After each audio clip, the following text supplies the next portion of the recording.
Good morning students. इससे पहले lecture में हम लोगों ने वेजिटेटिव रिप्रोडक्शन की बात की थी कि वेजिटेटिव रिप्रोडक्शन क्यों जरूरी होता है और कैसे होता है। तो वेजिटेटिव रिप्रोडक्शन दो प्रकार से बताया था। एक तो प्राकृतिक प्रकार से जो पाया जाता है, दूसरा कृत्रिम प्रकार से जिसको हम अपनी आवश्यकताओं के अनुसार करवाते हैं। तो दो प्रकार से होता है, प्राकृतिक प्रकार से और कृत्रिम प्रकार से। नेक्स्ट बात करते हैं हम सीड, बीज। सीड जितनी भी एंजियोस्पर्म हैं, स्पर्मी जो प्लांट्स हैं,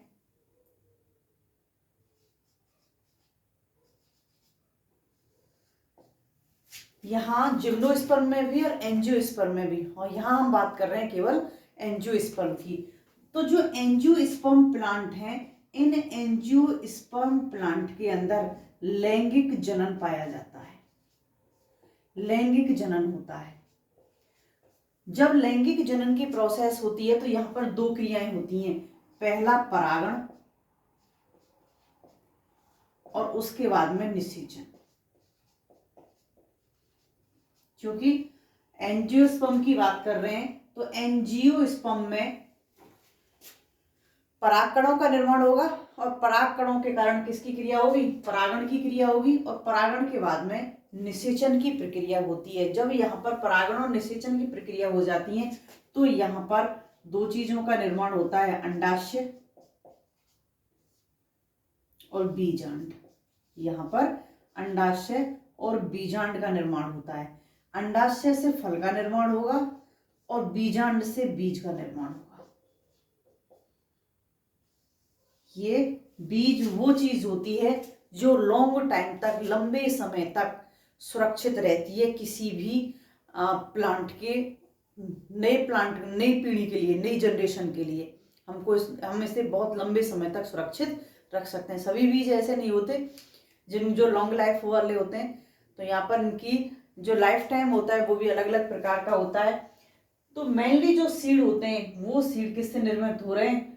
बीजांड के द्वारा बीज का निर्माण हो रहा है। यहाँ पर हमने वर्ड पढ़ा है निषेचन। अब यहाँ पर जो हमने टेबल दे रखी है, यहाँ ये निषेचन से पहली स्थिति है और ये निषेचन के बाद की स्थिति है। जब तक निषेचन नहीं हो रहा है तब तक बाह्यदल भी होंगे, दल भी होंगे और पुंकेसर भी होंगे। ये किस अवस्था में होते हैं? 2n सारे के सारे द्वैगुणित अवस्था में होते हैं।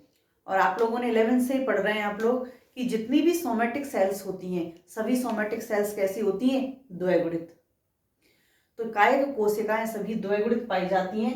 तो यहाँ जब निषेचन की प्रोसेस हो जाती है तो बाह्यदल भी सूख कर झड़ जाते हैं, दल पुंकेसर भी सूख कर झड़ जाते हैं। अंदर की तरफ चलते हैं, पुंकेसर के अंदर की तरफ अंडक, वर्तिका और वर्तिकाग्र, तीन पार्ट होते हैं गाइनोसियम के। तो ये गाइनोसियम के भी तीनों पार्ट सूखकर झड़ जाते हैं निषेचन के पश्चात। निषेचन से पहले सभी प्रेजेंट थे और निषेचन के पश्चात सभी क्या हो गया? यहाँ पर फर्टिलाइजेशन हो गया। फर्टिलाइजेशन के बाद में ये सभी सूखकर यहाँ पर झड़कर अलग हो जाते हैं।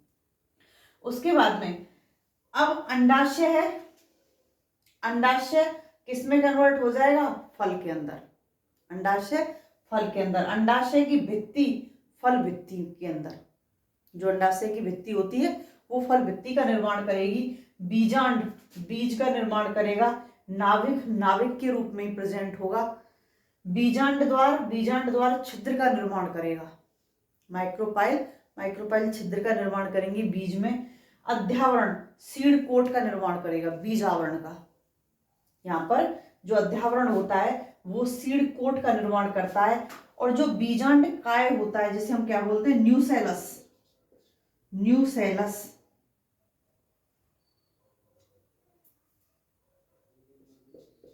ये न्यूसेलस बीजांड काय बीज परिवर्धन के समय प्रयुक्त हो जाता है। जिस वक्त बीज का परिवर्धन, एम्ब्रियो से बीज का परिवर्धन हो रहा है, उस वक्त इसका न्यूसेलस का यहाँ पर यूज कर लिया जाता है। क्योंकि यहाँ पर जो इनको पोषण प्राप्त होता है, किसको? डेवलप होते हुए एम्ब्रियो को। तो ये एम्ब्रियो कहाँ से पोषण लेता है? न्यूसेलस से पोषण लेता है। तो ये बीज परिवर्धन के समय प्रयुक्त हो जाता है। लेकिन कभी कभी क्या होता है, जैसे जिंजीवरेसी है, पाइपरेसी है, ये वो कुल हैं जिनके अंदर जो न्यूसेलस है, न्यूसेलस पूर्ण रूप से प्रयुक्त नहीं होता, कुछ मात्रा में रह जाता है। तो वहां पर क्या पाया जाता है, ये पेरिस्पर्म के रूप में पाया जाता है। जहां रह जाता है वहां पर पेरिस्पर्म के रूप में प्रेजेंट होता है। ये सभी 2n होती हैं। एम्ब्रियो सैक पहले प्रेजेंट था, एम्ब्रियो सैक निषेचन के बाद में नष्ट हो जाएगा। सिनर्जिड सेल पढ़िए आपने, एम्ब्रियो सैक के अंदर सिनर्जिड सेल, एंटीपोडल सेल और एग सेल 3 होती हैं। तो यहाँ पर एम्ब्रियो सैक नष्ट होगा तो साथ में सिनर्जिड सेल भी नष्ट हो जाएंगी निषेचन के पश्चात। एंटीपोडल सेल जो होती हैं, ये एंटीपोडल सेल भी क्या हो जाएंगी, नष्ट हो जाएंगी, क्योंकि एम्ब्रियो सैक का क्या होगा, परिवर्धन, एम्ब्रियो सैक का परिवर्धन होगा, रूपांतरण होगा। तो इसके अंदर जो सिनर्जिड सेल भी नष्ट हो गई, एंटीपोडल सेल भी नष्ट हो गई निषेचन के पश्चात। जो सेंट्रल सेल होगी, पहले फर्टिलाइजेशन होगा एग सेल का। एग सेल कैसी है, एन। सेंट्रल सेल कैसी है, 2n। तो जो पहले एग सेल होती है, एग सेल का फर्टिलाइजेशन होता है, एग सेल किसमें बदल जाएगी, एम्ब्रियो में, द्विगुणित एम्ब्रियो के अंदर कन्वर्ट हो जाती है। लेकिन जो सेंट्रल सेल होती है, जो पहले से ही द्विगुणित अवस्था में होती है, वो किसमें कन्वर्ट हो जाती है, एंडोस्पर्म में, भ्रूण पोष के अंदर कन्वर्ट हो जाएगी। और ये कैसी होती है, त्रैगुणित, क्योंकि डबल फर्टिलाइजेशन होता है यहाँ पर। पहले फर्टिलाइजेशन एग सेल का हो गया, फिर किसका होगा फर्टिलाइजेशन, सेंट्रल सेल का। इसीलिए तो कहते हैं कि जितने भी एंजियोस्पर्म हैं, एंजियोस्पर्म में डबल फर्टिलाइजेशन की प्रक्रिया पाई जाती है। तो वो इसी की वजह से पाई जाती है कि पहले एग सेल का फर्टिलाइजेशन होगा, उससे एम्ब्रियो बनेगा 2n, फिर जो सेंट्रल सेल खुद 2n है, इसके फर्टिलाइजेशन से त्रैगुणित अवस्था में यहाँ पर एम्ब्रियो सैक का निर्माण हुआ। नेक्स्ट बात करते हैं हम बीज की संरचना। जब हम बीज की संरचना की बात करते हैं, सीड की संरचना की बात करते हैं, तो स्टूडेंट्स यहाँ एक सामान्य परिपक्व बीज की, यहाँ पर कैसा होगा, परिपक्व बीज, ऐसा नहीं जो विशेष तौर पर कोई पाया जा रहा हो, परिपक्व होगा और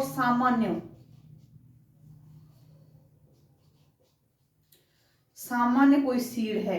तो इसके कौन कौन से पार्ट होते हैं बीज की संरचना में, किसी भी बीज की संरचना में कौन कौन से भाग यहाँ पर पाए जाते हैं। तो यहाँ पर जो भाग पाए जाते हैं वो पाया जाता है बीजावरण। बीजावरण जिसे क्या बोलते हैं हम, सीड कोट, बीज आवरण।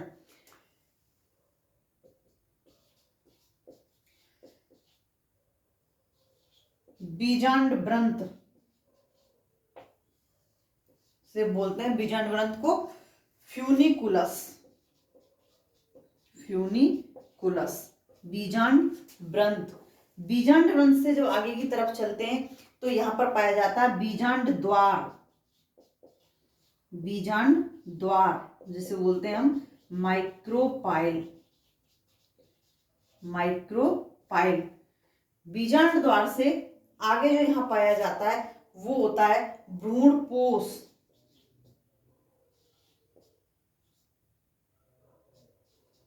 भ्रूणपोष। एंडोस्पर्म याद रखना, एंडोस्पर्म अलग संरचना होती है और एम्ब्रियो सैक, एंडोस्पर्म अलग संरचना होती है। भ्रूणकोष और भ्रूणपोष, भ्रूणकोष कहते हैं एंडोस्पर्म को और भ्रूणकोष कहते हैं एम्ब्रियो सैक को।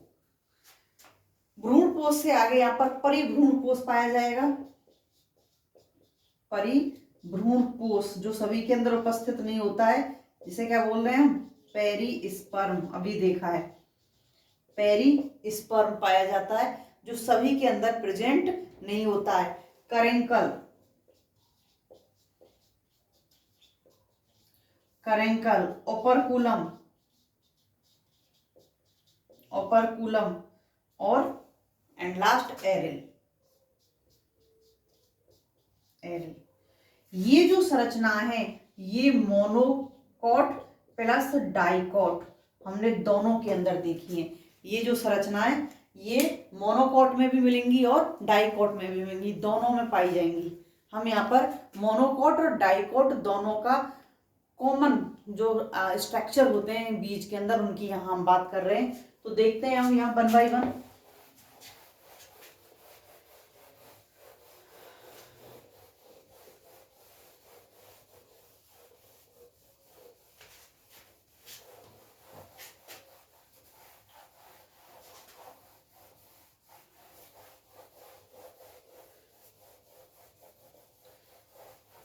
फर्स्ट,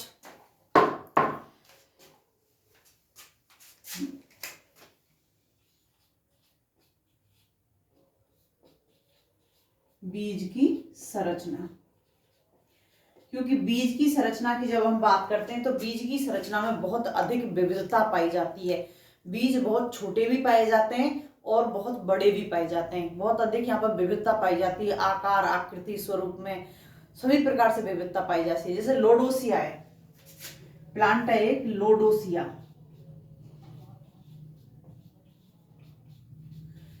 इसका जो बीज पाया जाता है वो लगभग 6 kg का होता है, लोडोसिया का। एक नाम और सुना होगा आप लोगों ने, आर्किड।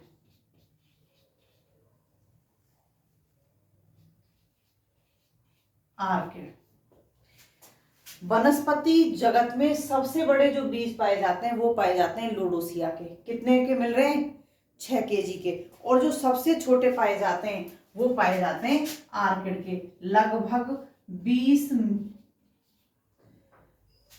मिलीग्राम, 20 मिलीग्राम के। तो सबसे छोटे जो बीज पाए जाते हैं वो माइक्रोग्राम, माइक्रोग्राम।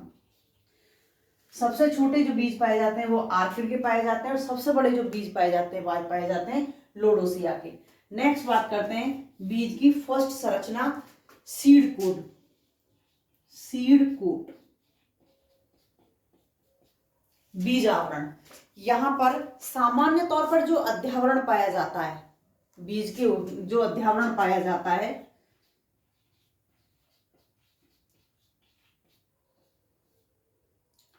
ये जो अध्यावरण होता है, ये अध्यावरण ही किसका निर्माण करेगा? सीड कोट का। अभी देखा था हमने। अब अध्यावरण बाइटैगमिक है या फिर यूनिटैगमिक है?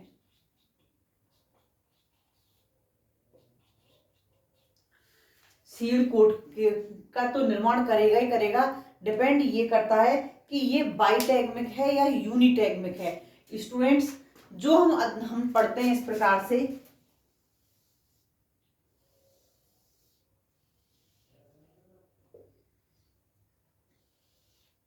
इस तरह से शरत पढ़ते हैं हम। तो एक आउटर और ये इनर। तो दो अध्यावरणों के बारे में बात कर रहे हैं, बाइटैगमिक के बारे में बात कर रहे हैं। तो जहां दो अध्यावरण पाए जाते हैं ये, वो कहलाते हैं बाइटैगमिक। जहां एक पाया जाता है वो कहलाता है यूनिटैगमिक। सामान्य तौर पर क्या पाए जाते हैं? बाइटैगमिक। अब यहाँ पर जो बाइटैगमिक है, यूनिटैगमिक का तो फिक्स है, अगर यूनिटैगमिक है तो ये सीधा सीड कोट में बदल जाएगा। लेकिन जो बाइटैगमिक होते हैं, इन बाइटैगमिक में एक बदलेगा या दोनों बदलेंगे, ये डिपेंड करता है कंडीशन पर। कहीं तो दोनों ही सीड कोट के अंदर चेंज हो जाते हैं, कहीं एक सीड कोट के अंदर चेंज होता है। जहां बाइटैगमिक में दोनों सीड कोट में चेंज हो जाते हैं, बाइटैगमिक के जो अध्यावरण है, जो दोनों ही सीड कोट के अंदर चेंज हो रहे हैं, तो यहाँ पर जो बीज चोल विकसित होगा वो दो प्रकार से होता है। एक तो टेस्टा और दूसरा होता है टैगमन। टेस्टा और टैगमन। जो आउटर वाला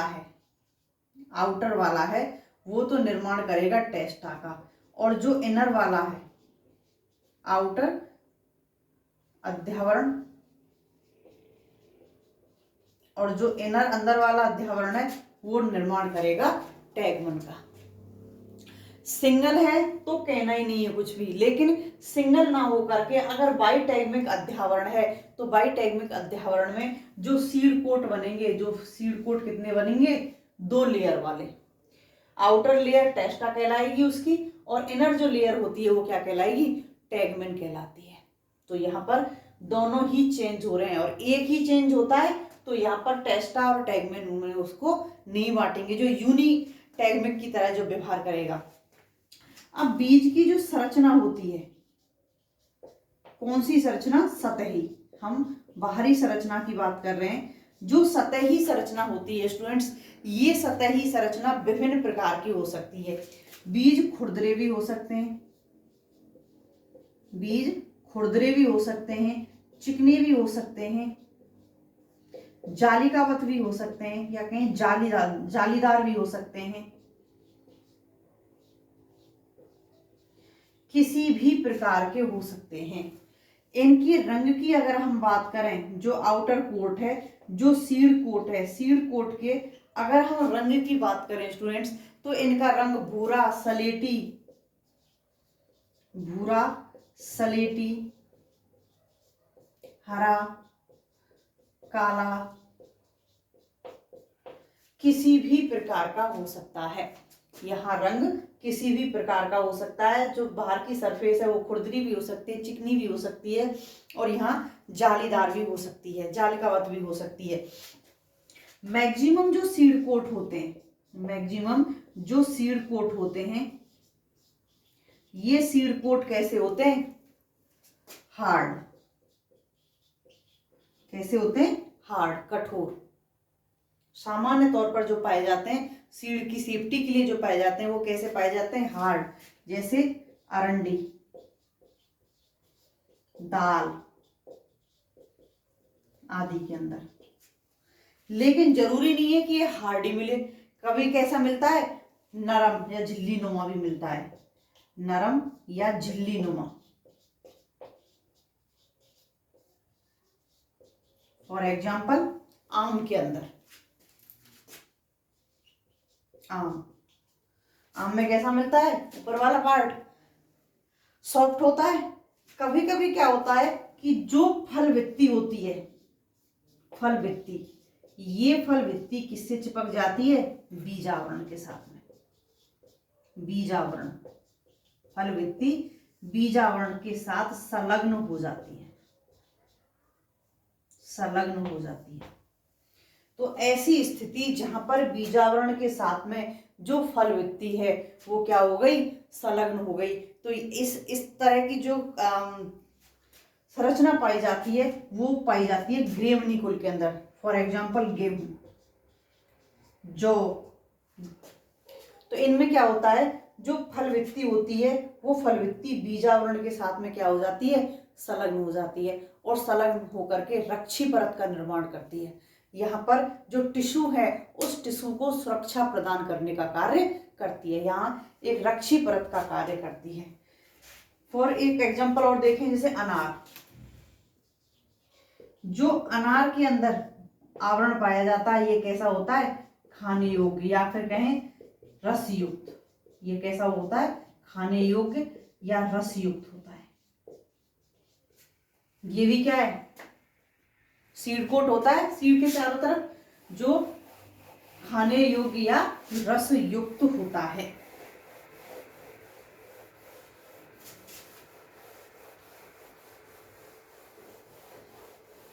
नेक्स्ट, फ्यूनिकुलस।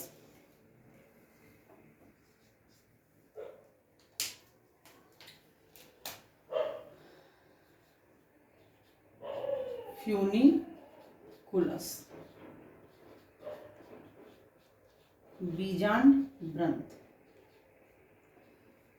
क्योंकि जो बीजांड जुड़ा हुआ होता है, ये बीजांड किससे जुड़ा हुआ होता है, बीजांड ग्रंथ के द्वारा। तो यहाँ पर अब बीजांड ग्रंथ किस किस प्रकार का पाया जाता है, यहाँ पर किस किस प्रकार का बीजांड ग्रंथ पाया जाता है। एक नाम सुना होगा आप लोगों ने, हाइलम। ये भी क्या है, हाइलम बीजांड ग्रंथ है, जिसको बोलते हैं नाभिक। हाइलम को क्या बोलते हैं, नाभिक हिंदी में। तो ये भी बीजांड ग्रंथ है। जो हाइलम होता है, ये हाइलम बीज जब वृंत से अलग होता है, बीज जब वृंत से अलग होता है,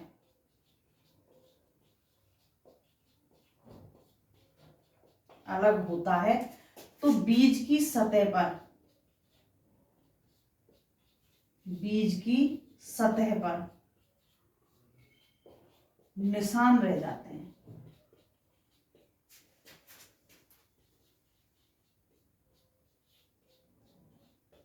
निशान रह जाते हैं। जो यहाँ निशान रहते हैं, ये निशान क्या कहलाते हैं? हाइलम कहलाते हैं। जो बीज की बीजांड, जब बीज वृंत से अलग हो जाता है, तो वृंत से जब अलग होता है तो बीज की सतह पर कुछ निशान दिखाई देते हैं और यही निशान हाइलम या नाभिक कहलाते हैं। एक एनाट्रोपस प्रकार के जो बीजांड होते हैं, एनाट्रोपस जो बीजांड पाए जाते हैं, इन एनाट्रोपस बीजांड के अंदर एक संरचना पाई जाती है, क्योंकि ये आंशिक रूप से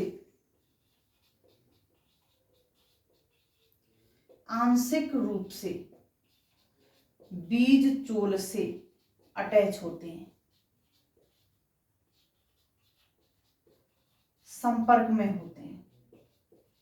बीज सोल से आंशिक रूप से संपर्क में होते हैं, किसके? एनाट्रोपस बीजांड के। तो यहां जब ये अलग होते हैं, यहां पर जब ये बीज बीजांड से अलग होते हैं तो यहां पर एक उभरी हुई लाइन दिखाई देती है बीज के ऊपर, एक उभरी हुई लाइन।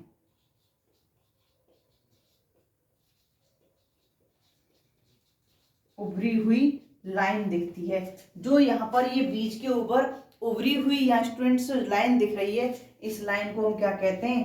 रेफे। रेफे जो किसमें पाया जाता है? केवल जो एनाट्रोपस प्रकार के बीजांड हैं, इन एनाट्रोपस प्रकार के बीजांड में ही पाया जाता है। रेफे केवल इन्हीं के अंदर पाया जाता है। नेक्स्ट बात करते हैं माइक्रोपाइल। बीजांड द्वार, माइक्रोपाइल। यहां जो माइक्रोपाइल होता है, इस प्रकार से संरचना देखी थी हमने। यहां जो अध्यावरण से भाग छूट गया, अध्यावरण ना कह करके जब बीज की बात कर रहे हैं तो यहाँ कहेंगे, क्या कहेंगे हम? Seed coat.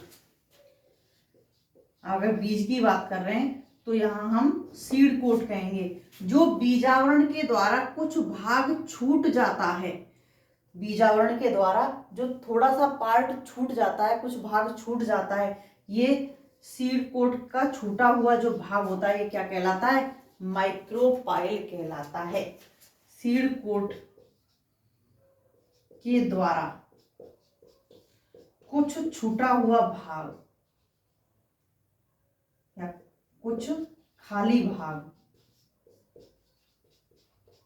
क्या कहलाता है?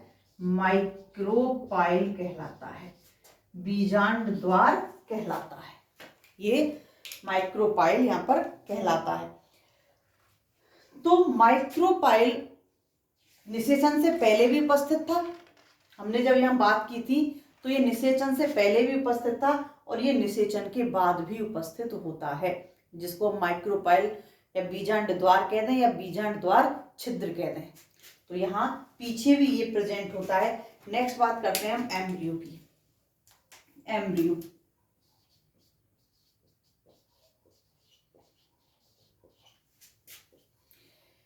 एग सेल और एग सेल का हुआ फर्टिलाइजेशन।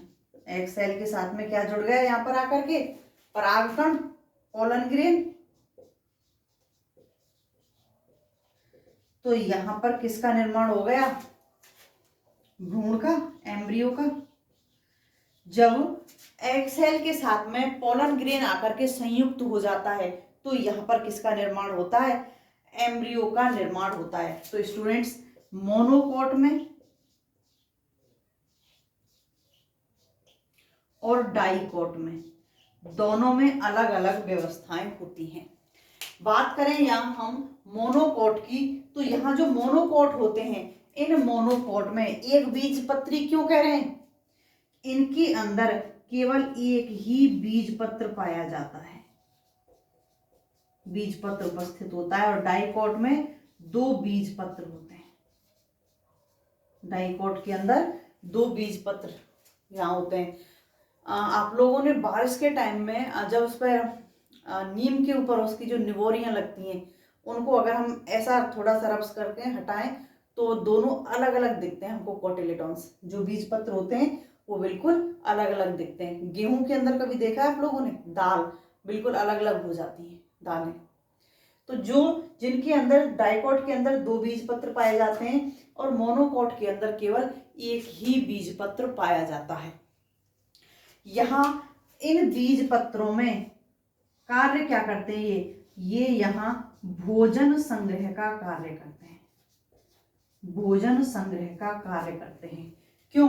क्योंकि इनके भी यहाँ अंदर एम्ब्रियो प्रेजेंट है, इस एम्ब्रियो को ये भोजन प्रदान करेंगे। साथ ही साथ यहाँ पर बीज पत्र के अतिरिक्त भ्रूण में क्या होते हैं, प्रांकुर और मूलांकुर,